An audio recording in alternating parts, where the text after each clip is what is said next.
باب نمبر 12 یتیم کا مال کھانے سے اجتناب۔ حدیث نمبر 3701 سیدنا ابو ہریرہ رضی اللہ عنہ سے روایت ہے کہ رسول اللہ صلی اللہ علیہ وسلم نے فرمایا 7 مہلک چیزوں سے اجتناب کرو۔ عرض کیا گیا اللہ کے رسول صلی اللہ علیہ وسلم وہ کیا ہیں؟ آپ صلی اللہ علیہ وسلم نے فرمایا اللہ کے ساتھ شرک، جادو، اس جان کو ناحق قتل کرنا جسے اللہ نے حرام قرار دیا ہے، سود کھانا، یتیم کا مال کھانا، میدان جہاد سے فرار ہونا، پاک دامن بولی بھالی مومن خواتین پر تہمت لگانا۔ حکم الحدیث صحیح۔ کتاب النحل عطیہ اور بخشش سے متعلق احادیث مبارکہ۔ باب نمبر 1 عطیات میں سیدنا نعمان بن بشیر رضی اللہ عنہ کی روایت نقل کرنے والوں کے الفاظ کا اختلاف۔ حدیث نمبر 3702 سیدنا نعمان بن بشیر رضی اللہ عنہما سے روایت ہے کہ ان کے والد نے انہیں ایک غلام ہبہ کیا تو وہ نبی صلی اللہ علیہ وسلم کی خدمت میں حاضر ہوئے تاکہ آپ صلی اللہ علیہ وسلم کو اس پر گواہ بنائے۔ آپ صلی اللہ علیہ وسلم نے فرمایا کیا تم نے اپنے ہر بچے کو غلام ہبہ کیا ہے؟ انہوں نے عرض کیا نہیں۔ آپ صلی اللہ علیہ وسلم نے فرمایا پس اسے واپس کر لو۔ حکم الحدیث صحیح۔ حدیث نمبر 3703 سیدنا نعمان بن بشیر رضی اللہ عنہما سے روایت ہے کہ ان کے والد انہیں لے کر رسول اللہ صلی اللہ علیہ وسلم کی خدمت میں حاضر ہوئے تو عرض کیا میں نے اپنے بیٹے کو اپنا ایک غلام ہبہ کیا ہے۔ رسول اللہ صلی اللہ علیہ وسلم نے فرمایا کیا تم نے اپنے ہر بچے کو غلام ہبہ کیا ہے؟ انہوں نے عرض کیا نہیں۔ تو رسول اللہ صلی اللہ علیہ وسلم نے فرمایا اسے واپس لے لو۔ حکم الحدیث صحیح۔ حدیث نمبر 3704 سیدنا نعمان بن بشیر رضی اللہ عنہما سے روایت ہے کہ ان کے والد بشیر بن سعد رضی اللہ عنہ اپنے بیٹے نعمان کو لے کر آئے تو عرض کیا اللہ کے رسول میں نے اپنے اس بیٹے کو اپنا ایک غلام ہبہ کیا ہے۔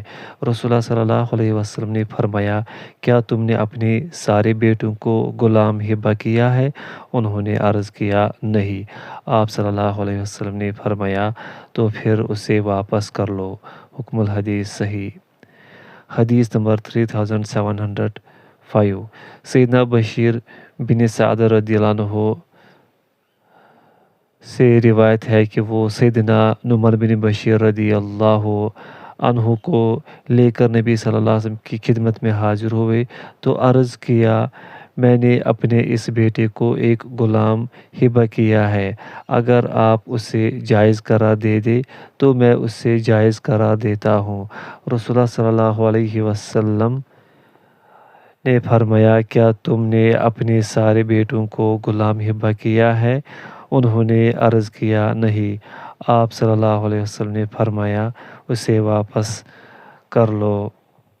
حکم الحدیث صحیح۔ حدیث نمبر 3706 سیدنا نعمان بن بشیر رضی اللہ عنہ سے روایت ہے کہ ان کے والد سے انہیں ایک غلام ہبہ کیا تو ان کی والدہ نے انہیں کہا تم نے میرے بیٹے کو جو ہبہ کیا ہے اس پر نبی صلی اللہ علیہ وسلم کو گواہ بنا لے۔ پس وہ نبی صلی اللہ علیہ وسلم کے پاس آئے اور آپ سے اس کا ذکر کیا تو نبی صلی اللہ علیہ وسلم نے اس کی گواہی دینے کو ناپسند فرمایا۔ حکم الحدیث صحیح۔ حدیث نمبر 3707 سیدنا بشیر رضی اللہ عنہ سے روایت ہے کہ انہوں نے اپنے بیٹے کو ایک غلام ہبہ کیا پس وہ نبی صلی اللہ علیہ وسلم کے پاس آئے اور ارادہ کیا کہ نبی صلی اللہ علیہ وسلم گواہی دے۔ آپ صلی اللہ علیہ وسلم نے فرمایا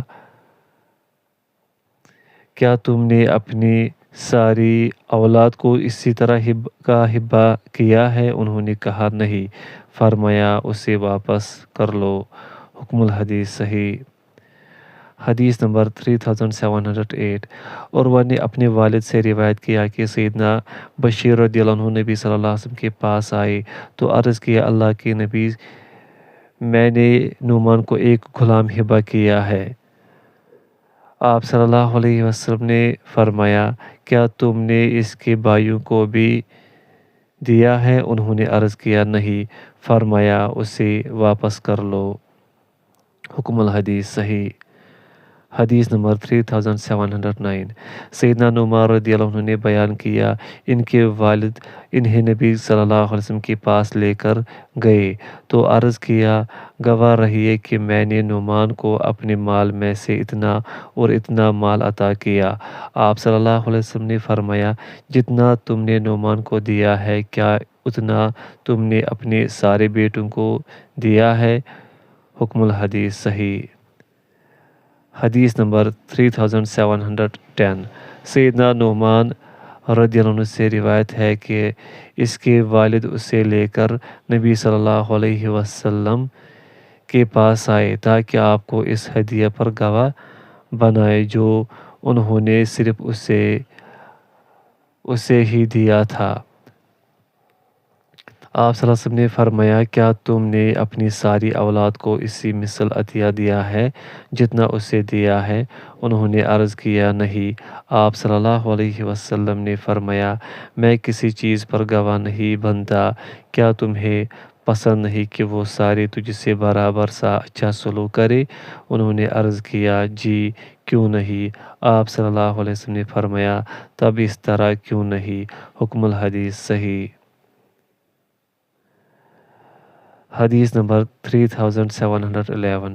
سیدنا نعمان بن بشیر انصاری رضی اللہ عنہ نے بیان کیا، ان کی والدہ بنت رواحہ رضی اللہ عنہا نے ان کے والد سے درخواست کی کہ وہ اپنے مال میں سے ان کے بیٹے کو کچھ ہبہ کرے، پس انہوں نے سال بھر اسے التوا میں رکھا۔ پھر انہیں خیال آیا تو انہوں نے وہ اسے ہبہ کر دیا۔ پس والدہ نے کہا، میں خوش نہیں حتیٰ کہ آپ رسول اللہ صلی اللہ علیہ وسلم کو گواہ بنا لیں۔ انہوں نے عرض کیا، اللہ کے رسول، اس کی والدہ بنت رواحہ نے اس چیز پر مجھے ہلاک کر دیا جو میں نے اسے ہبہ کی ہے۔ رسول اللہ صلی اللہ علیہ وسلم نے فرمایا، بشیر، کیا تمہاری اس کے علاوہ اولاد بھی ہے؟ انہوں نے عرض کیا، جی ہاں۔ رسول اللہ صلی اللہ علیہ وسلم نے فرمایا، کیا تم نے سب کو وہ کچھ ہبہ کیا ہے جو تم نے اپنے اس بیٹے کو ہبہ کیا ہے؟ انہوں نے عرض کیا، نہیں۔ رسول اللہ صلی اللہ علیہ وسلم نے فرمایا، تب تم مجھے گواہ نہ بناؤ، اس لیے کہ میں ظلم پر گواہ نہیں بنتا۔ حکم الحدیث صحیح۔ حدیث نمبر 3712۔ سیدنا نعمان رضی اللہ عنہ سے روایت ہے کہ میری والدہ نے میرے والد سے ہبہ کی کچھ چیز کا سوال کیا تو انہوں نے وہ مجھے ہبہ کر دی، تو انہوں نے کہا، میں خوش نہیں ہوں گی حتیٰ کہ میں رسول اللہ صلی اللہ علیہ وسلم کو گواہ بنا لوں۔ پس میرے والد نے مجھے ہاتھ سے پکڑا جبکہ میں نوعمر لڑکا تھا۔ پس وہ رسول اللہ صلی اللہ علیہ وسلم کے پاس آئے تو عرض کیا، اللہ کے رسول، اس کی والدہ بنت رواحہ نے مجھ سے بعض ہبہ کی چیز کا مطالبہ کیا اور اسے یہ پسند تھا کہ میں اس پر آپ کو گواہ بناؤں۔ آپ صلی اللہ علیہ وسلم نے فرمایا، بشیر، کیا تمہارا اس کے علاوہ بھی کوئی بیٹا ہے؟ انہوں نے عرض کیا، جی ہاں۔ آپ صلی اللہ علیہ وسلم نے فرمایا، کیا تم نے اسے بھی اسی مانند ہبہ کیا ہے جیسا اسے ہبہ کیا ہے؟ انہوں نے عرض کیا، نہیں۔ آپ صلی اللہ علیہ وسلم نے فرمایا، تب مجھے گواہ نہ بناؤ، اس لیے کہ میں ظلم پر گواہ نہیں بنتا۔ حکم الحدیث صحیح۔ حدیث نمبر 3713۔ عامر نے بیان کیا، مجھے بتایا گیا، بشیر بن سعد رضی اللہ عنہ رسول اللہ صلی اللہ علیہ وسلم کی خدمت میں حاضر ہوئے تو عرض کیا، اللہ کے رسول، میری اہلیہ عمر بنت رواحہ رضی اللہ عنہا نے مجھے کہا ہے کہ میں اس کے بیٹے نعمان پر کچھ صدقہ کروں، اور اس نے مجھے کہا ہے کہ میں اس پر آپ کو گواہ بناؤں؟ نبی صلی اللہ علیہ وسلم نے ان سے کہا کیا تمہارے اس کے علاوہ بھی بیٹے ہیں؟ انہوں نے عرض کیا جی ہاں۔ آپ صلی اللہ علیہ وسلم نے فرمایا تو کیا تم نے انہیں بھی اسی مثل دیا ہے جتنا اسے دیا ہے؟ انہوں نے عرض کیا نہیں۔ آپ صلی اللہ علیہ وسلم نے فرمایا پس مجھے ظلم پر گواہ نہ بناؤ۔ حکم الحدیث صحیح۔ حدیث نمبر 3714۔ عبداللہ بن عتبہ بن مسعود سے روایت ہے کہ ایک آدمی نبی صلی اللہ علیہ وسلم کے پاس آیا تو اس نے عرض کیا میں نے اپنے بیٹے پر ایک صدقہ کیا ہے، پس آپ اس پر گواہ بنے۔ آپ صلی اللہ علیہ وسلم نے فرمایا کیا تمہارا اس کے علاوہ کوئی بچہ ہے؟ انہوں نے عرض کیا جی ہاں۔ آپ صلی اللہ علیہ وسلم نے فرمایا کیا تم نے انہیں بھی اسی طرح دیا ہے جس طرح اسے دیا ہے؟ انہوں نے کہا نہیں۔ آپ صلی اللہ علیہ وسلم نے فرمایا کیا میں ظلم پر گواہی دوں گا؟ حکم الحدیث صحیح۔ حدیث نمبر 3715۔ سیدنا نعمان بن بشیر رضی اللہ عنہما بیان کرتے ہیں میرے والد مجھے نبی صلی اللہ علیہ وسلم کے پاس لے گئے تو وہ آپ کو کسی چیز پر جو کہ انہوں نے مجھے عطا کی تھی گواہ بنانا چاہتے تھے۔ آپ صلی اللہ علیہ وسلم نے فرمایا کیا تمہاری اس کے علاوہ بھی کوئی اولاد ہے؟ انہوں نے کہا جی ہاں۔ انہوں نے اپنے ہاتھ سے اشارے کر کے بتایا تم نے ان کے درمیان برابر کیوں نہ کی؟ حکم الحدیث صحیح الاسناد۔ حدیث نمبر 3716۔ سیدنا نعمان رضی اللہ عنہ بیان کرتے ہیں میرے والد مجھے رسول اللہ صلی اللہ علیہ وسلم کے پاس لے گئے، وہ آپ کو ایک عطیہ پر گواہ بنانا چاہتے تھے جو انہوں نے مجھے عطا کیا تھا۔ آپ صلی اللہ علیہ وسلم نے فرمایا کیا تمہارے اس کے علاوہ بھی بیٹے ہیں؟ انہوں نے کہا جی ہاں۔ آپ صلی اللہ علیہ وسلم نے فرمایا ان کے درمیان برابری کرو۔ حکم الحدیث صحیح الاسناد۔ حدیث نمبر 3717۔ سیدنا نعمان بن بشیر رضی اللہ عنہما نے بیان کیا رسول اللہ صلی اللہ علیہ وسلم نے فرمایا اپنے بیٹوں کے درمیان برابری کا سلوک کرو، اپنی اولاد کے درمیان برابری کا سلوک کرو۔ حکم الحدیث صحیح۔ کتاب الہبہ، ہبہ سے متعلق احادیث مبارکہ۔ حدیث نمبر 1 باب نمبر 1 متعدد لوگوں کو ہبہ کرنا، مشترک چیز کا ہبہ کرنا۔ حدیث نمبر 3718۔ عمر بن شعیب نے اپنے والد سے انہوں نے اس کے دادا سے روایت کیا انہوں نے کہا ہم رسول اللہ صلی اللہ علیہ وسلم کے پاس تھے جب حوازن کا وفد آپ کے پاس آیا تو انہوں نے کہا محمد صلی اللہ علیہ وسلم ہم ایک ہی نسل اور ایک ہی خاندان ہیں، ہم ایک مصیبت میں مبتلا ہے جو کہ آپ پر مخفی نہیں، ہم پر احسان فرمائے، اللہ تعالیٰ آپ پر احسان فرمائے گا۔ آپ صلی اللہ علیہ وسلم نے فرمایا اپنے اموال کا انتخاب کر لو یا اپنی خواتین اور بیٹوں کا انتخاب کر لو۔ انہوں نے عرض کیا آپ صلی اللہ علیہ وسلم نے ہمیں ہمارے احساب اور ہمارے اموال میں سے انتخاب کا اختیار دیا ہے، بلکہ ہم اپنی خواتین اور اپنے بیٹوں کا انتخاب کرتے ہیں۔ رسول اللہ صلی اللہ علیہ وسلم نے فرمایا رہا وہ جو میرا اور بنو عبد المطلب کا ہے وہ تمہارا ہوا، پس جب میں ظہر پڑھ لوں تو تم کھڑے ہو کر کہنا ہم اپنی خواتین اور اپنے بیٹوں کے بارے میں مومنوں یا مسلمانوں پر رسول اللہ صلی اللہ علیہ وسلم کے ذریعے مدد چاہتے ہیں۔ پس جب انہوں نے ظہر پڑھی تو وہ کھڑے ہو گئے اور انہوں نے ایسے ہی کہا تو رسول اللہ صلی اللہ علیہ وسلم نے فرمایا جو میرا اور بنو عبد المطلب کا حصہ ہے وہ تمہارا ہوا۔ تو مہاجروں نے کہا جو حصہ ہمارا ہے وہ رسول اللہ صلی اللہ علیہ وسلم کا ہوا، اور انصار نے کہا جو ہمارا حصہ ہے وہ بھی رسول اللہ صلی اللہ علیہ وسلم کا ہوا۔ تو اقرا بن حابس رضی اللہ عنہ نے کہا رہا میں اور بنو تمیم کا تو ہمارا یہ موقف نہیں۔ عیینہ بن حسن نے کہا رہا میں اور بنو فزارہ تو ہم بھی اپنے حق سے دستبردار نہیں ہوتے۔ عباس بن عباس بن مرداس نے کہا میں اور بنو سلیم بھی اپنا حق نہیں دیتے۔ اس پر بنو سلیم کھڑے ہوئے تو انہوں نے کہا تم جھوٹ کہتے ہو، جو ہمارا حصہ ہے وہ رسول اللہ صلی اللہ علیہ وسلم کا حصہ ہے۔ پس رسول اللہ صلی اللہ علیہ وسلم نے فرمایا لوگو ان کی خواتین اور ان کے بیٹے انہیں واپس کر دو۔ پس جو اس مال غنیمت میں سے کوئی چیز رکھنا چاہے تو وہ بھی واپس کر دے، میں اس کے بدلے میں اسے سب سے پہلے مال غنیمت میں سے 6 حصے دوں گا۔ آپ اپنی اونٹنی پر سوار ہو گئے اور لوگ بھی سوار ہو گئے اور کہنے لگے ہمارا مال غنیمت ہم میں تقسیم فرمائے۔ پس وہ آپ صلی اللہ علیہ وسلم کو ایک درخت کی طرف لے گئے تو درخت نے آپ صلی اللہ علیہ وسلم کی چادر اچک لی۔ آپ صلی اللہ علیہ وسلم نے فرمایا لوگو میری چادر واپس کر دو، اللہ کی قسم اگر تمہارے لیے تہامہ کے درختوں جتنے بھی اونٹ ہوں تو میں انہیں تم پر تقسیم کر دوں گا، پھر تم مجھے بخیل پاؤ گے، نہ بزدل اور نہ ہی جھوٹا۔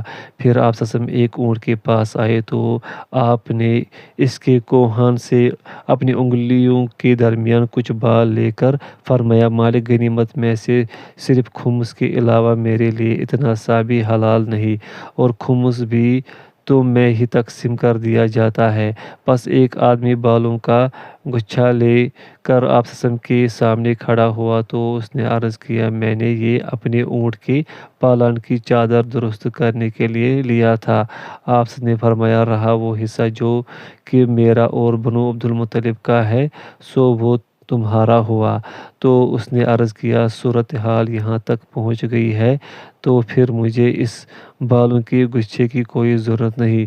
پس اس نے اسے پھینک دیا اور آپ صلی اللہ علیہ وسلم نے فرمایا لوگو سوئی اور دھاگے تک واپس کر دو، اس لیے کہ خیانت چوری قیامت کے دن اس کا ارتکاب کرنے والوں کے لیے عار اور رسوائی کا باعث ہوگی۔ حکم الحدیث حسن۔ باب نمبر 2، والد اپنے بچے کو کوئی چیز دے کر واپس لے سکتا ہے اور اس بارے میں روایت نقل کرنے والوں کے اختلاف کا بیان۔ حدیث نمبر 3719۔ عمر بن شعیب نے اپنے والد سے اور انہوں نے اپنے دادا سے روایت کیا انہوں نے کہا رسول اللہ صلی اللہ علیہ وسلم نے فرمایا کوئی شخص ہبہ کر کے واپس نہ لے سوائے والد کے جو وہ اپنی اولاد کو ہبہ کرتا ہے، اور اپنا ہبہ واپس لینے والا اس کتے کی طرح ہے جو قے کر کے پھر چاٹ لیتا ہے۔ حکم الحدیث حسن صحیح۔ حدیث نمبر 3720۔ سیدنا ابن عمر اور ابن عباس رضی اللہ عنہم نبی صلی اللہ علیہ وسلم سے روایت کرتے ہیں آپ صلی اللہ علیہ وسلم نے فرمایا والد جو اپنی اولاد کو کوئی چیز عطیہ دیتا ہے اس کے علاوہ کسی شخص کے لیے عطیہ دے کر واپس لینا حلال نہیں، اور جو شخص عطیہ دے کر واپس لیتا ہے تو وہ اس کتے کی طرح ہے جو کھاتا رہتا ہے حتیٰ کہ جب پیٹ بھر جاتا ہے تو قے کر دیتا ہے اور پھر اپنی قے کو چاٹ جاتا ہے۔ حکم الحدیث صحیح۔ حدیث نمبر 3721۔ سیدنا ابن عباس رضی اللہ عنہما نے بیان کیا رسول اللہ صلی اللہ علیہ وسلم نے فرمایا اپنا ہبہ واپس لینے والا اس کتے کی طرح ہے جو قے کر کے پھر چاٹ جاتا ہے۔ حکم الحدیث صحیح۔ حدیث نمبر 3722۔ طاؤس نے بیان کیا رسول اللہ صلی اللہ علیہ وسلم نے فرمایا کسی شخص کے لیے حلال نہیں کہ وہ کوئی ہبہ کرے اور پھر اسے واپس لے لے سوائے اپنی اولاد کے۔ طاؤس نے بیان کیا میں سن رہا تھا جبکہ میں کم سن تھا، اپنی قے کو چاٹنے والے کی طرح ہے، پس معلوم نہیں کہ آپ نے اس کے لیے کوئی مثال بیان کی ہو۔ فرمایا پس جس نے ایسے کیا تو اس کی مثال اس کتے کی مانند ہے جو کھاتا رہتا ہے پھر قے کر دیتا ہے اور پھر قے چاٹ جاتا ہے۔ حکم الحدیث ما قبل کے ساتھ صحیح۔ باب نمبر 3، اس بارے میں سیدنا عبداللہ بن عباس رضی اللہ عنہما کی روایت کے متعلق اختلاف کا ذکر۔ حدیث نمبر 3723 سیدنا عبداللہ بن عباس رضی اللہ عنہما نے بیان کیا رسول اللہ صلی اللہ علیہ وسلم نے فرمایا اپنا صدقہ واپس لینے والا اس کتے کی طرح ہے جو اپنی کائی چاٹ جاتا ہے۔ حکم الحدیث صحیح۔ حدیث نمبر 3724 سیدنا ابن عباس رضی اللہ عنہما سے روایت ہے کہ نبی صلی اللہ علیہ وسلم نے فرمایا وہ شخص جو صدقہ کرتا ہے اور پھر اسے واپس لے لیتا ہے اس کتے کی طرح ہے جو کائی کرتا ہے اور پھر اسے چاٹ جاتا ہے۔ حکم الحدیث صحیح۔ حدیث نمبر 3725 سیدنا ابن عباس رضی اللہ عنہما سے روایت ہے کہ رسول اللہ صلی اللہ علیہ وسلم نے فرمایا جو شخص اپنا صدقہ واپس لے لیتا ہے اس کتے کی مانند ہے جو کائی کرتا ہے اور پھر اسے چاٹ جاتا ہے۔ حکم الحدیث صحیح۔ حدیث نمبر 3726 سیدنا ابن عباس رضی اللہ عنہما نے نبی صلی اللہ علیہ وسلم سے روایت کیا آپ صلی اللہ علیہ وسلم نے فرمایا اپنا ہبہ واپس لینے والا کائی چاٹنے والے کی طرح ہے۔ حکم الحدیث صحیح۔ حدیث نمبر 3727 سیدنا ابن عباس رضی اللہ عنہما نے بیان کیا رسول اللہ صلی اللہ علیہ وسلم نے فرمایا اپنا ہبہ واپس لینے والا اپنی کائی چاٹنے والے کی طرح ہے۔ حکم الحدیث صحیح۔ حدیث نمبر 3728 سیدنا ابن عباس رضی اللہ عنہما نے بیان کیا رسول اللہ صلی اللہ علیہ وسلم نے فرمایا ہمارے لیے بری مثال نہیں ہے اپنا ہبہ واپس لینے والا اپنی کائی چاٹنے والے کی طرح ہے۔ حکم الحدیث صحیح۔ حدیث نمبر 3729 سیدنا ابن عباس رضی اللہ عنہما نے بیان کیا رسول اللہ صلی اللہ علیہ وسلم نے فرمایا ہمارے لیے بری مثال نہیں ہے اپنا ہبہ واپس لینے والا اس کتے کی طرح ہے جو اپنی کائی چاٹ لیتا ہے۔ حکم الحدیث صحیح۔ حدیث نمبر 3730 سیدنا ابن عباس رضی اللہ عنہما نے بیان کیا رسول اللہ صلی اللہ علیہ وسلم نے فرمایا ہمارے لیے بری مثال نہیں ہے اپنا ہبہ واپس لینے والا اس کتے کی طرح ہے جو کائی چاٹتا ہے۔ حکم الحدیث صحیح۔ باب نمبر 4 اپنا ہبہ واپس لینے والے کے بارے میں طاؤس پر اختلاف کا بیان۔ حدیث نمبر 3731 سیدنا ابن عباس رضی اللہ عنہما سے روایت ہے کہ رسول اللہ صلی اللہ علیہ وسلم نے فرمایا اپنا ہبہ واپس لینے والا اس کتے کی طرح ہے جو کائی کرتا ہے اور پھر اسے چاٹ جاتا ہے۔ حکم الحدیث صحیح۔ حدیث نمبر 3732 سیدنا ابن عباس رضی اللہ عنہما نے بیان کیا رسول اللہ صلی اللہ علیہ وسلم نے فرمایا اپنا ہبہ واپس لینے والا اپنی کائی چاٹنے والے کی طرح ہے۔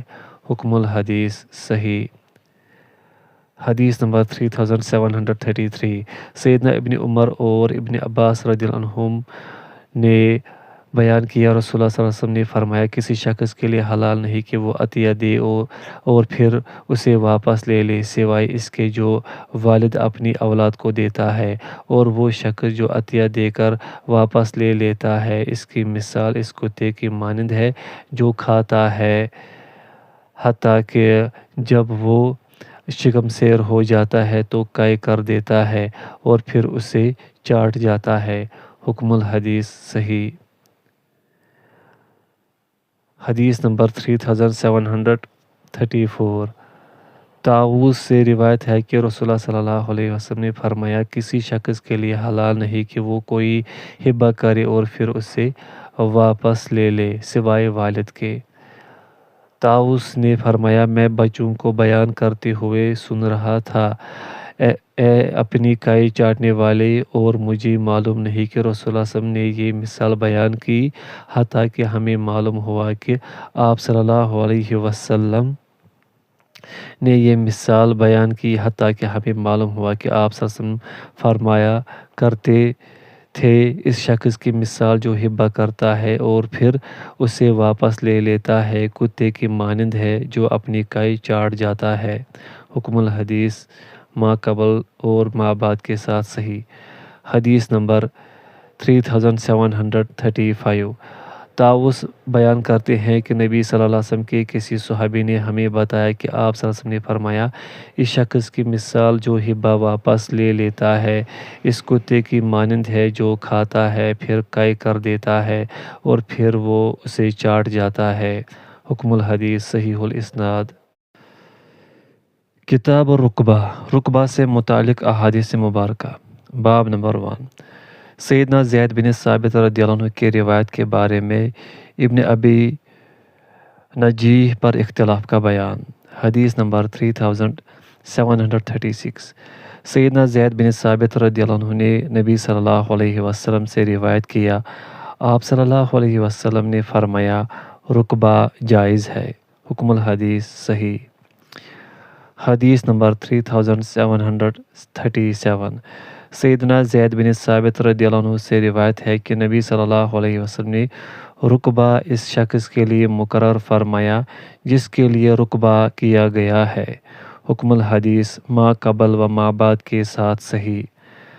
حدیث نمبر 3738، سیدنا ابن عباس رضی اللہ عنہما نے فرمایا رقبہ کوئی نہیں، پس جسے کوئی چیز رقبہ کی جائے تو اس میں وراثت نافذ ہو جائے گی۔ حکم الحدیث صحیح۔ باب نمبر 2، ابو زبیر پر اختلاف کا بیان۔ حدیث نمبر 3739، سیدنا ابن عباس رضی اللہ عنہما نے رسول اللہ صلی اللہ علیہ وسلم سے روایت کیا، آپ صلی اللہ علیہ وسلم نے فرمایا اپنے اموال رقبہ کے طور پر نہ دیا کرو، پس جس نے کوئی چیز رقبہ کی تو وہ اسی کی ہوگی جسے رقبہ کی گئی۔ حکم الحدیث صحیح۔ حدیث نمبر 3740، سیدنا ابن عباس رضی اللہ عنہما نے بیان کیا رسول اللہ صلی اللہ علیہ وسلم نے فرمایا عمرہ جائز ہے جس کے لیے عمرہ کیا گیا اور رقبہ جائز ہے جس کے لیے اسے رقبہ کیا گیا، اور ہبہ واپس لینے والا اپنے قے چاٹنے والے کی طرح ہے۔ حکم الحدیث صحیح۔ حدیث نمبر 3741، سیدنا ابن عباس رضی اللہ عنہما نے بیان کیا عمرہ اور رقبہ برابر ہے۔ حکم الحدیث مرفوعاً صحیح۔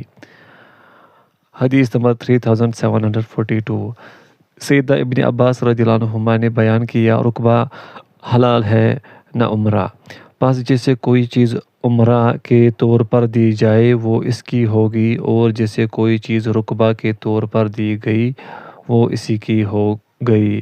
حکم الحدیث صحیح۔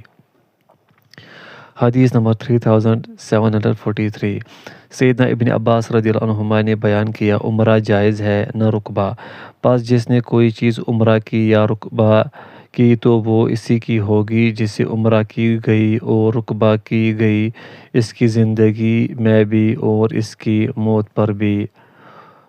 حنظلہ نے اسے مرسل روایت کیا ہے۔ حکم الحدیث صحیح۔ حدیث نمبر 3744، طاووس بیان کرتے ہیں رسول اللہ صلی اللہ علیہ وسلم نے فرمایا رقبہ کرنا حلال نہیں، پس جسے کوئی چیز رقبہ کی گئی تو اس میں میراث نافذ ہو جائے گی۔ حکم الحدیث ما قبل کے ساتھ صحیح۔ حدیث نمبر 3745، سیدنا زید بن ثابت رضی اللہ عنہ نے بیان کیا رسول اللہ صلی اللہ علیہ وسلم نے فرمایا عمرہ میراث ہے۔ حکم الحدیث صحیح۔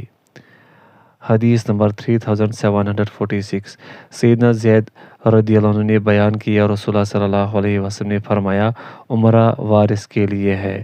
حکم الحدیث صحیح الاسناد۔ حدیث نمبر 3747، سیدنا زید بن ثابت رضی اللہ عنہ نے نبی صلی اللہ علیہ وسلم سے روایت کیا، آپ صلی اللہ علیہ وسلم نے فرمایا عمرہ جائز ہے۔ حکم الحدیث صحیح الاسناد۔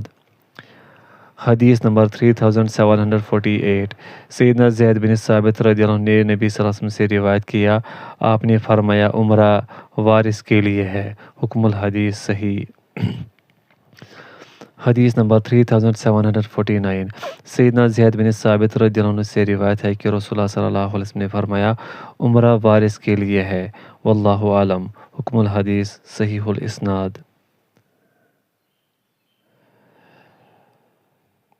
کتاب العمرہ، عمرہ سے متعلق احادیث مبارکہ۔ باب نمبر 1، عمرہ وارث کے لیے ہے۔ حدیث نمبر 3750۔ سیدنا زید بن ثابت رضی اللہ عنہ نے نبی صلی اللہ علیہ وسلم سے روایت کیا، آپ نے فرمایا عمرہ جو ہے وہ وارث کے لیے ہے۔ حکم الحدیث صحیح۔